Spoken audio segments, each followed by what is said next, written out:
పెట్లందు పోషకాల పెట్లు వేరయ్యా. పూర్తి వివరాలకు చదవండి రేపటి సాక్షి దినపత్రిక.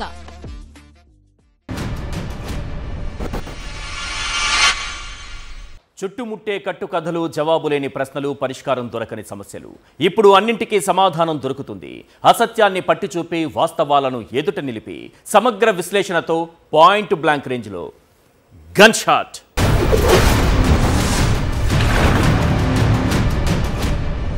జగన్ను కాంక్రీట్ వేసి భూస్థాపితం చేయాలి. ఇవి మన గ్రేట్ సీఎం చంద్రబాబు గారు తాజాగా చేసిన వ్యాఖ్యలు. ఎవరైనా తన ప్రత్యర్థిని రాజకీయంగా ఓడించాలని అనుకుంటారు, అంతేకాని భౌతికంగా లేకుండా చేయాలని అనుకోవడం ఏంటి? ఒక బాధ్యతాయుత పదవిలో ఉన్న వ్యక్తి బాధ్యతగా మాట్లాడాల్సిన అవసరం ఉందా లేదా?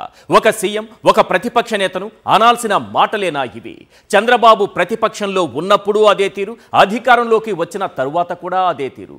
ఏమీ మారలేదు. అసలు జగన్ అంటే చంద్రబాబుకు ఎందుకంత కసి? ఆయన్ను లేకుండా చేసేంత కక్ష దేనికి?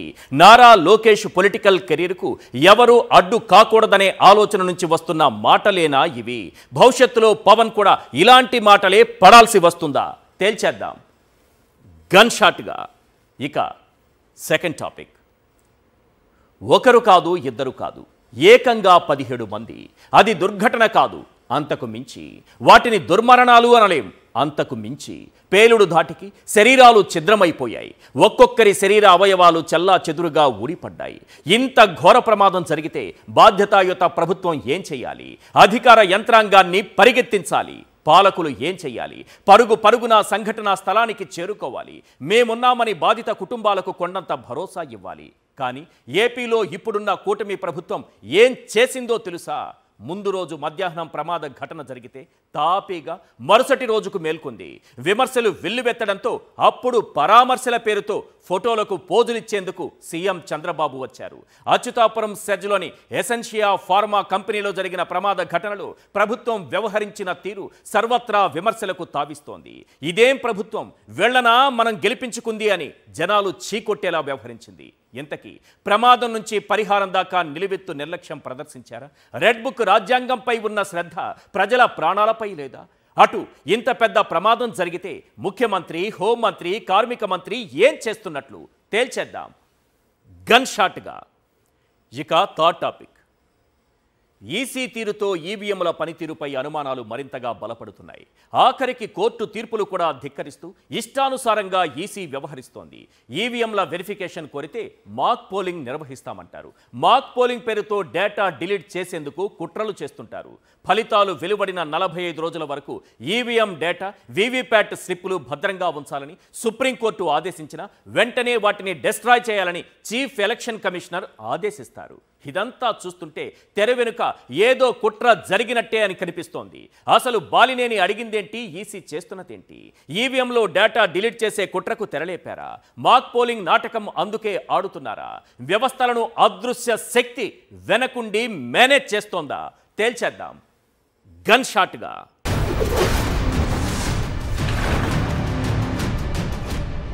75 ఏళ్ల పరిపూర్ణ జీవితం అనుభవించిన వ్యక్తి, విశేష రాజకీయ అనుభవం ఉన్న వ్యక్తి, అనైతిక పొత్తులకు కేర్ ఆఫ్ అడ్రస్గా మారిన వ్యక్తి, ప్రస్తుతం బాధ్యతాయుతమైన సీఎం పదవిలో ఉన్న వ్యక్తి మాట్లాడిన మాటల్లో తన రాజకీయ ప్రత్యర్థిపై ఉన్న విషం, కొడుకు భవిష్యత్తుపై ఉన్న ప్రేమ స్పష్టంగా కనిపిస్తాయి. 75 ఏళ్ల పరిపూర్ణ జీవితం అనుభవించిన చంద్రబాబు నాయుడు గారు జగన్ను ఉద్దేశించి గాజు గ్లాస్తో పొడవండి, సీసం పోసి సమాధి చేయండి, రాళ్ళు కర్రలు ఏది దొరికితే దాంతో కొట్టండి, నాతో పెట్టుకున్నాడు బచ్చా, నేనేంటో చూపిస్తా, గాల్లో వచ్చాడు గాల్లోనే పోతాడు, నిన్ను చంపితే ఎవరడుగుతారు అని మాట్లాడారు. ఇవన్నీ ప్రతిపక్షంలో ఉండగా జగన్పై కక్కిన విషం. పోని అధికారం వచ్చాకైనా తీరు మారిందా అంటే అదీ లేదు. అలానే మాట్లాడుతున్నారు. జగన్ ఒక భూతమట, జగన్ను కాంక్రీట్ వేసి భూస్థాపితం చేయాలట.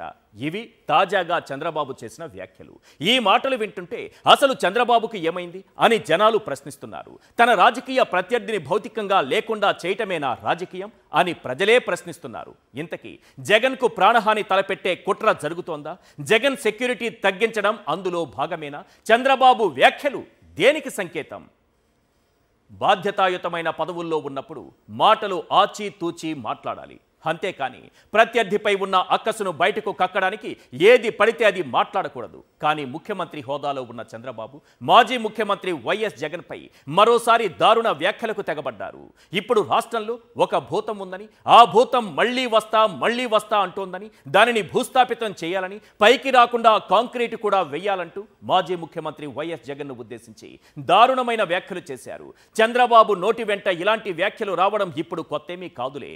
గతంలోనూ చాలా ఎన్నికల సభల్లో ఇలాంటి వ్యాఖ్యలే చేశారుగా, తన పచ్చ మూకలను రెచ్చగొట్టారుగా.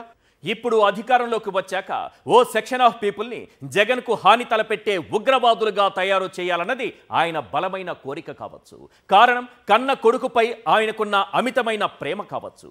చంద్రబాబు నుంచి జగన్ మాత్రమే కాదు, పవన్ కూడా జాగ్రత్తగా ఉండాల్సిన పరిస్థితి ఏర్పడిందా? కేంద్ర ఇంటెలిజెన్స్ పవన్కు చెప్పిన హెచ్చరిక ఏంటి? 75 ఏళ్ల పరిపూర్ణ జీవితం అనుభవించిన మన సీఎం గారు తన కుమారుడు లోకేష్ రాజకీయ భవిష్యత్తుపై ఉన్న ప్రేమతో జగన్ను ఉద్దేశించి ఏం మాట్లాడారో మీరే వినండి. తమ్ముళ్ళు, ఒక విషయం గుర్తుపెట్టుకోవాలా మీరు, ఇప్పుడు కూడా భూతం ఉంది. ఆ భూతాన్ని పూర్తిగా భూస్థాపితం చేస్తే తప్ప ఈ రాష్ట్రానికి ఎవరు మళ్ళీ రారు. ఆ విషయం మీరు గుర్తుపెట్టుకోవాలి. మళ్ళీ అంటా ఉంది ఆ భూతం లేచి నేను వస్తానని. ఏం చేస్తారు తల్లి? నీకు మంచి కావాలంటే, నీ భవిష్యత్తు ఉజ్వల భవిష్యత్తు కావాలంటే ఇలాంటి భూతాల్ని పూర్తిగా భూమిలో చిరస్థాయిగా ఏం చేయాలి? పాతేయాలి. కాంక్రీట్ కూడా వేయాలి మళ్ళా లేకుండా. అప్పుడే ఇది సాధ్యం అవుతుంది. చంద్రబాబు పదే పదే జగన్పై విషయాన్ని చిమ్ముతున్న వేళ కొన్ని ప్రశ్నలు వినిపిస్తున్నాయి. అవేంటో ఒక్కసారి మనం స్క్రీన్ పైన చూద్దాం. క్వశ్చన్ నెంబర్ 1, జగన్ అంటే చంద్రబాబుకు ఎందుకంత కక్ష? క్వశ్చన్ నెంబర్ 2, జగన్కు ప్రాణహాని తలపెట్టే కుట్ర జరుగుతోందా? క్వశ్చన్ నెంబర్ 3, లోకేష్కు అడ్డు లేకుండా చేయాలని అనుకుంటున్నారా? క్వశ్చన్ నెంబర్ 4, జగన్కు సెక్యూరిటీ తగ్గించడం ఆ కుట్రలో భాగమేనా? క్వశ్చన్ నెంబర్ 5, పవన్కు ప్రాణహానిపై కేంద్ర ఇంటెలిజెన్స్ హెచ్చరించిందా?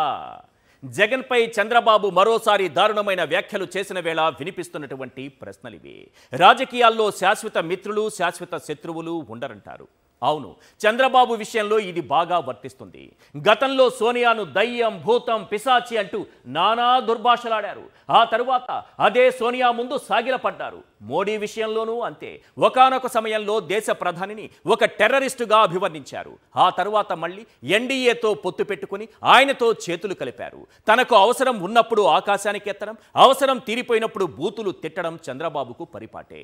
అయితే జగన్ విషయంలో మాత్రం చంద్రబాబు ఇంకా దారుణంగా వ్యవహరిస్తున్నారు. కాంక్రీట్ వేసి భూస్థాపితం చేయాలనే వ్యాఖ్యలు అందులో భాగమే. రాజకీయ శత్రువుని భౌతికంగా లేకుండా చేయడమనే ఆలోచన చంద్రబాబు చేస్తున్నారన్నది విశ్లేషకుల మాట. గడిచిన 5 ఏళ్ల నుంచి జగన్పై చంద్రబాబు చేస్తున్న దారుణమైన వ్యాఖ్యలు చూస్తుంటే ఆయనకు ప్రాణహాని చంద్రబాబు నుంచే ఉంది అనే చర్చ ప్రజల్లో బలంగా వినిపిస్తోంది. నాడు ప్రతిపక్షంలో ఉండగా ఆయనపై ఎయిర్పోర్టులో కత్తితో దాడి జరిగింది. ఆ తరువాత సీఎం హోదాలో ఉన్నప్పుడు కూడా రాయితో దాడి చేశారు. ఇప్పుడు చంద్రబాబు అధికారంలోకి వచ్చిన తరువాత జగన్ ఇంటి ముందు రహదారులన్నీ మొత్తం ఓపెన్ చేశారు. ఎలా దాడి చేయొచ్చో ఎల్లో మీడియా ద్వారా రెక్కి చేసి మరీ చూపించారు. అక్కడితో అయిపోలేదు. వినుకొండ రషీద్ కుటుంబ సభ్యుల్ని పరామర్శించేందుకు జగన్ వెళ్లిన సమయంలో ఒక డొక్కు బుల్లెట్ ప్రూఫ్ వాహనం ఇచ్చారు. ఇదే విషయాన్ని కోర్టులో ఒప్పుకొని రెడ్ హ్యాండెడ్గా దొరికిపోయారు. చంద్రబాబు వ్యాఖ్యలు, ఆ తరువాత జరిగిన పరిణామాలు ఒకదానితో ఒకటి లింకప్ అయినట్లుగా కనిపిస్తున్నాయి. 75 ఏళ్ల పరిపూర్ణ జీవితం అనుభవించిన వ్యక్తి ఒక ప్రతిపక్ష నేతపై ఈ తరహా వ్యాఖ్యలు చేయొచ్చా? 75 ఏళ్ల పరిపూర్ణ జీవితం అనుభవించిన వ్యక్తి తన రాజకీయ ప్రత్యర్థిని అంతం చేయాలనే ఆలోచన చేయటం కరెక్టేనా? 75 ఏళ్ల పరిపూర్ణ జీవితం అనుభవించిన వ్యక్తి తనకంటే చాలా చిన్నవాడైన జగన్పై ఇలాంటి వ్యాఖ్యలతో ఏం చెప్పాలనుకుంటున్నారు? 75 ఏళ్ల పరిపూర్ణ జీవితం అనుభవించిన వ్యక్తి తన కుమారుడి రాజకీయ భవిష్యత్తు కోసం ప్రతిపక్ష నేత చావును కోరుకోవచ్చా? 75 ఏళ్ల పరిపూర్ణ జీవితం అనుభవించిన వ్యక్తి కుట్రపూరితంగా సెక్యూరిటీ తగ్గించి పచ్చ ఉగ్రవాదులను జగన్ పైకి ఉసిగొలిపే కుట్ర చేయవచ్చా? ఇవే ప్రశ్నలు ఇప్పుడు ప్రజల నుంచి, విశ్లేషకుల నుంచి వినిపిస్తున్నాయి. ఇక్కడే మీకో విషయం చెప్పాలి. ఈ మధ్య పవన్ కళ్యాణ్కు ప్రాణహాని ఉందని కేంద్ర ఇంటెలిజెన్స్ నుంచి సమాచారం అందిందట. ఇదే విషయాన్ని ఓ సీనియర్ జర్నలిస్ట్ బిగ్ క్వశ్చన్ చర్చా వేదికలో చెప్పారు. అసలు పవన్ కళ్యాణ్కు ప్రాణహాని తలపెట్టే అవసరం ఎవరికుంది అన్న ప్రశ్నకు చాలా సులభంగానే సమాధానం లభిస్తుంది. తన కుమారుడి రాజకీయ భవిష్యత్తు కోసం చంద్రబాబు చేస్తున్న వ్యాఖ్యలు, చేస్తున్న కుట్రలు కేవలం జగన్ దగ్గర మాత్రమే ఆగవు. పవన్ కళ్యాణ్ కూడా జాగ్రత్తగా ఉండాల్సిందే అన్నది ఆ సీనియర్ జర్నలిస్ట్ చెప్పిన సూచన. ఒక్కటి మాత్రం నిజం, ప్రత్యర్థిని ఓడించిన వాడు విజేత అవుతాడు. ప్రత్యర్థిని భౌతికంగా లేకుండా చేయాలనుకునేవాడు ఎప్పటికీ విజేత కాలేడు, క్రిమినల్ మాత్రమే అవుతాడు. ఇది మాత్రం గన్ షాట్. గురు, ఒక్క విషయం గుర్తుపెట్టుకో, ప్రజాస్వామ్య దేశంలో ప్రజాస్వామ్యబద్ధంగా పారదర్శకంగా ఎన్నికలు నిర్వహించే బాధ్యత ఎన్నికల కమిషన్ది. కానీ ఎన్నికల సంఘం తీరు విమర్శలకు తావిస్తోంది. పోలింగ్ జరిగిన తరువాత ఆ ఎన్నికల్లో పోటీ చేసిన అభ్యర్థులకు ఏవైనా అనుమానాలు ఉంటే తగిన ఫీజు చెల్లించి ఈవీఎంల వెరిఫికేషన్ అడిగే హక్కు మన ప్రజాస్వామ్యమే మనకు కల్పించింది. మరి అలా ఫీజు చెల్లించి వెరిఫికేషన్ కోరితే ఈసీ ఏం చేయాలి? వెరిఫికేషన్ చేయాలి. కానీ మన ఈసీ వెరిఫికేషన్ కాదు, మేం మాక్ పోలింగ్ మాత్రమే చేస్తామంటోంది. ఈ డొంక తిరుగుడు విధానంపైనే అనుమానాలు వ్యక్తమవుతున్నాయి. ఇదే తీరు ఇప్పుడు అనుమానాలకు తావిస్తోంది. ఎన్నికల్లో కూటమికి వచ్చిన సీట్లు, ఆ 3 పార్టీలు అభ్యర్థులకు వచ్చిన మెజారిటీపై మొదటి నుంచి ప్రజల్లో సందేహాలు ఉన్నాయి. ఆ ఫేసుల్లో ఎక్కడైనా గెలిచిన ఆనందం ఉందా? ఏదో తప్పు చేశాం, ఎప్పుడైనా దొరికిపోతామనే ఆందోళన తప్ప. ఇప్పుడు ఈసీ తీరు ఆ అనుమానాలు, సందేహాలను బలపరిచేలా కనిపిస్తున్నాయి. అసలు ఈవీఎంల వెరిఫికేషన్కు ఈసీ ఎందుకు వెనకడుగు వేస్తోంది? సుప్రీం తీర్పు కాదని ఎవరి కోసం ఈ వక్ర మార్గం? వెరిఫికేషన్ చేయడం అంటే మాక్ నాటకాలు దేనికి? ఈవీఎంల్లో డేటా డిలీట్ కుట్రకు లోకేష్ రహస్య విదేశీ పర్యటనలకు ఏదైనా లింక్ ఉందా? దేశంలో ఎక్కడా లేని విధంగా ఏపీలోని పోస్టల్ బ్యాలెట్లపై ఇలాంటి నిర్ణయాలు తీసుకుంటారేంటని ప్రశ్నిస్తే నో రియాక్షన్. ఎక్స్లో నారా లోకేష్ పోస్ట్ ఆధారంగా వైఎస్ఆర్సీపీ ఎమ్మెల్యేపై కేసులు నమోదు చేయాలని ఉత్తర్వులు ఇచ్చారేంటని ప్రశ్నిస్తే నో రియాక్షన్. రాష్ట్రంలో 11 చోట్ల ఈవీఎంలు ధ్వంసం ఘటనలు జరిగాయని మీరే చెప్పి ఒక్క పిన్నెల్లిపై మాత్రమే యాక్షన్ తీసుకుంటారేంటని ప్రశ్నిస్తే నో రియాక్షన్. దేశంలో పోలింగ్ ముగిశాక అదనపు ఓట్లు ఎలా చేరాయని విఎఫ్డి, ఏడీఆర్ లాంటి సంస్థలు ప్రశ్నిస్తే నో రియాక్షన్. ఈవీఎంల పనితీరుపై అనుమానాలు ఉన్నాయని వెరిఫికేషన్ చేయండి వైఎస్ఆర్సీపీ నేతలు ఫిర్యాదు చేస్తే నో రియాక్షన్. వెరిఫికేషన్ డేటు దగ్గర పడగానే ఫిర్యాదులు వాపసు తీసుకోవాలంటూ టన్నుల కొద్దీ భయంతో వెరిఫికేషన్ చేసేది లేదు, మాక్ పోలింగ్ మాత్రమే చేస్తామంటున్నారు. అప్పుడు లేవని నోరు ఇప్పుడు లేస్తోందే. మాక్ పోలింగ్ చేస్తే అసలు విషయం తేలుతుందా? అసలు విషయం బయటపడకుండా ఉండటానికి మాక్ పోలింగ్ నాటకాలు ఆడుతున్నారా? ఈసీ తీరు, ఈవీఎంల పనితీరుపై అనుమానాలు బలపడుతున్న వేళ కొన్ని ప్రశ్నలు వినిపిస్తున్నాయి. అవేంటో ఒక్కసారి మనం స్క్రీన్ పైన చూద్దాం. క్వశ్చన్ నెంబర్ 1, ఈవీఎంలలో డేటా డిలీట్ చేసే కుట్రకు తెరలేపారా? క్వశ్చన్ నెంబర్ 2, మాక్ పోలింగ్ నాటకం అందుకే ఆడుతున్నారా? క్వశ్చన్ నెంబర్ 3, వ్యవస్థలను అదృశ్య శక్తి వెనకుండి మేనేజ్ చేస్తోందా? క్వశ్చన్ నెంబర్ 4, ఈవీఎంలలో డేటా డిలీట్కు లోకేష్ విదేశీ పర్యటనలకు లింక్ ఉందా? క్వశ్చన్ నెంబర్ 5, డేటా మొత్తం డెస్ట్రాయ్ చేయాలని ఈసీ ఆదేశాలు ఇవ్వడమేంటి? ఈసీ తీరుతో అనుమానాలు బలపడుతున్న వేళ వినిపిస్తున్నటువంటి ప్రశ్నలివే. ఎప్పుడైతే వైఎస్ఆర్సీపీ నాయకులు ఈవీఎంల పనితీరుపై అనుమానాలు వ్యక్తం చేస్తూ ఫిర్యాదు చేశారు, ఈసీ అడ్డదారి వెతుక్కుంది. ముందుగా మీ ఫిర్యాదులను వెనక్కి తీసుకోండని ఒత్తిడి చేసింది. వాళ్ళు వెనక్కి తగ్గకపోవడంతో దేశంలో ఎక్కడా లేని విధంగా టెక్నికల్ స్టాండర్డ్ ఆపరేటింగ్ ప్రొసీజర్ అంటూ టీఎస్ఓపీ రూపొందించింది. సుప్రీంకోర్టు ఆదేశాలను సైతం ధిక్కరించారంటే ఈ వ్యవస్థల వెనుక ఏదో అదృశ్య శక్తి పనిచేస్తున్నట్టే లెక్క. కరకట్ట కేంద్రంగా పనిచేసే ఆ అదృశ్య శక్తి ఎవరో ప్రజలకు తెలియంది కాదు. లేకపోతే ఏంటి సార్? వెరిఫికేషన్ కోరినప్పుడు ఈసీ వెరిఫికేషన్ చేయాలి. అలా కాదు కూడదు అంటే చంద్రబాబు లాంటి నాయకులు ముందుకు రావాలి. వెరిఫికేషన్ ఎందుకు చేయరు? సుప్రీం ఆదేశాలు ఎందుకు పాటించరు? ఒక్కో రాష్ట్రంలో ఈసీ రూల్స్ ఒక్కో విధంగా ఉంటాయా? వెరిఫికేషన్ చేసి తీరాల్సిందే. అప్పుడే నేనెంత నిజాయితీగా గెలిచానో ప్రజలకు కూడా అర్థమవుతుందని చంద్రబాబు ఎందుకు చెప్పరు? ఒక్క స్టేట్మెంట్ కూడా ఎందుకు ఇవ్వరు? నాడు పోస్టల్ బ్యాలెట్ల నుంచి నేడు ఈవీఎంల వెరిఫికేషన్ దాకా ఎన్నో అనుమానాలు, మరెన్నో సందేహాలు. అయినా చంద్రబాబు మాత్రం సైలెంట్. అందుకే ఖచ్చితంగా ఇందులో ఏదో లోగుట్టు దాగుందన్న అనుమానం వ్యక్తమవుతోంది. దానికి తోడుగా అసలు మేం వెరిఫికేషన్ చెయ్యం, మాక్ పోలింగ్ మాత్రమే నిర్వహిస్తామని ఈసీ వేస్తున్నటువంటి పిల్లి మొగ్గలతో అనుమానాలు మరింత బలపడుతున్నాయి. ఈవీఎంల పనితీరుపై అనుమానాలు వ్యక్తం చేస్తూ వెరిఫికేషన్ కోరారు బాలినేని శ్రీనివాసరెడ్డి. అయితే వెరిఫికేషన్ కుదరదు, మాక్ పోలింగ్ మాత్రం నిర్వహిస్తామంటూ కొత్త రూల్ తెరపైకి తెచ్చింది ఈసీ. దీని అర్థం ఏంటంటే ఏ ఈవీఎంలలో వెరిఫికేషన్ చేయాలని బాలినేని కోరారో దానిలో మాక్ పోలింగ్ అంటే డేటా మొత్తం డిలీట్ చేసి ఫ్రెష్గా ఉన్న ఈవీఎం ఎలా పనిచేస్తుందో చూపిస్తామంటున్నారు. అంటే డేటాను అధికారికంగానే తొలగించే కుట్రకు తెరలేపారన్నమాట. అసలు వెరిఫికేషన్ చేయకుండా మాక్ పోలింగ్ భజన ఈసీ ఎందుకు చేస్తోందో ఇప్పుడు అర్థమైంది. పాత డేటా చెక్ చేయడం అంటే ఈవీఎంలలో ఒక్కో పార్టీకి పోలైన ఓట్లు, వీవీప్యాట్లలో వచ్చిన స్లిప్పులు ఒకటి ఎక్కువ ఒకటి తక్కువ కాకుండా ఉండాలి. మాక్ పోలింగ్ పేరుతో వాటిని డిలీట్ చేస్తామని అంటే ఈవీఎంలలో అవకతవకలు జరిగి ఉంటే బయటపడేది ఎలా? ఏదైతేనేం ఈసీ తీరు ఖండిస్తూ బాలినేని కోర్టు మెట్లెక్కారు. ఈసీ తీరును ప్రశ్నించారు. విచారణ జరిపిన హైకోర్టు తీర్పును రిజర్వ్ చేసింది. తీర్పు ఎప్పుడైనా రావచ్చు. ఈలోపు ఈవీఎంలలో ఏదైనా జరిగిపోవచ్చు. ఈ అనుమానం కూడా చాలా మంది ప్రజల్లో ఉంది. మరోవైపు కౌంటింగ్ జరిగిన 45 రోజుల వరకు ఈవీఎంలలో డేటా, వీవీప్యాట్ స్లిప్పులు భద్రంగా ఉంచాలని సుప్రీం స్వయంగా చెప్పింది. అయినా అత్యున్నత న్యాయస్థానం ఆదేశాలు తుంగల తొక్కి డేటా మొత్తం డెస్ట్రాయ్ చేయాలని స్వయంగా చీఫ్ ఎన్నికల కమిషనరే ఆదేశాలు ఇచ్చారంటే ఈవీఎంపై ఒట్టు ఖచ్చితంగా ఉంది లోగుట్టు అనే సమాధానమే వినిపిస్తోంది. అయినా 45 రోజులు కాకపోతే 450 రోజులు ఆ డేటా అలానే ఉంచితే వచ్చే నష్టమేంటి? వెరిఫికేషన్కు ముందే ఆ డేటాను డిలీట్ చేస్తే ఎవరికి లాభం? ఇలాంటి ప్రశ్నలు చాలానే వినిపిస్తున్నాయి. ఇక్కడ ఇంకో విషయం గురించి కూడా మాట్లాడుకోవాలి. ఈవీఎం ట్యాంపరింగ్ జరిగిందా, మ్యానిపులేషన్ జరిగిందా, ఈవీఎంలకు ఈవీఎంలనే మార్చేశారా అన్న అనుమానాలు ప్రజల్లో బలపడటానికి ఒక ఎగ్జాంపుల్ చెబుతాను వినండి.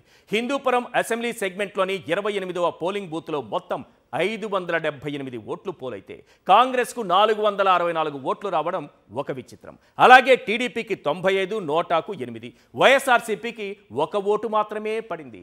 బాగా విన్నారుగా, ఒక్కటంటే 1 ఓటు మాత్రమే వైఎస్ఆర్సీపీకి పడింది. అంటే ఈవీఎంలో ఫ్యాను గుర్తు ఓట్లన్నీ సైకిల్ గుర్తుకు కనెక్ట్ చేయబోయి హస్తం గుర్తుకు కనెక్ట్ చేశారా అన్న ప్రశ్నలు వినిపిస్తున్నాయి. ఇలాంటి విచిత్రాలు రాష్ట్ర వ్యాప్తంగా చాలా అసెంబ్లీ సెగ్మెంట్లలో జరిగాయి. ఇక ఈసీ తీరు, ఈవీఎంల పనితీరుపై అనుమానాలు బలపడుతున్న సమయంలోనే మరో కొత్త సందేహం తెరపైకి వచ్చింది. అది మరేదో కాదు, మంత్రి లోకేష్ విదేశీ పర్యటనలు. దానికి ఈవీఎంలో అవకతవకలకు సంబంధం ఏంటనేగా మీ సందేహం. ఈ మధ్య లోకేష్ గారు చాలా విదేశీ పర్యటనలు చేస్తున్నారు. అందులోనూ ఈవీఎంలో అవకతవకలపై ఏదో చర్చ తెరపైకి వచ్చినప్పుడే ఆయన సడన్గా మాయమైపోతున్నారు. ఇప్పుడు ఇదే ఈవీఎంల వెరిఫికేషన్ వ్యవహారం కోర్టులో కీలక దశలో ఉందనగా ఆయన మళ్లీ విదేశాలకు వెళ్లారు. వ్యక్తిగత పనులపై విదేశాలకు వెళ్లడం తప్పు కాదు. కానీ ఒక మంత్రి స్థానంలో ఉన్న వ్యక్తి ఎక్కడికి వెళ్ళినా ప్రోటోకాల్ ప్రకారం ఆ వివరాలు ప్రకటిస్తారు. అది అఫీషియల్ టూర్ అయినా, వ్యక్తిగత టూర్ అయినా అక్కడికి వెళ్ళి ఏం చేస్తున్నారని చెప్పాల్సిన పని లేదు. కానీ కనీసం ఎక్కడికి వెళుతున్నారనేదైనా చెప్పాలిగా. అలా చెప్పకుండా రహస్యంగా విదేశీ పర్యటనలు చేస్తున్నారంటే ఏదో లోగుట్టు ఉన్నట్టేగా అన్నది ప్రజలు చర్చించుకుంటున్నారు. ఫైనల్గా చంద్రబాబు అయినా, లోకేష్ అయినా, పవన్ కళ్యాణ్ అయినా, ఎలక్షన్ కమిషన్ అయినా గుర్తుపెట్టుకోవాల్సింది ఒక్కటే: నిందించడం తేలిక, నిందను భరించడం కష్టం. నీతులు వల్లించడం తేలిక, ఆచరించడం కష్టం. అబద్ధం చెప్పడం తేలిక, కానీ దాన్ని దాచడం కష్టం. ఎందుకంటే ఏదో ఒకరోజు అది ఈవీఎం బాక్సులను బద్దలు కొట్టుకుని బయటకు రావడం ఖాయం. ఇది మాత్రం గన్ షాట్.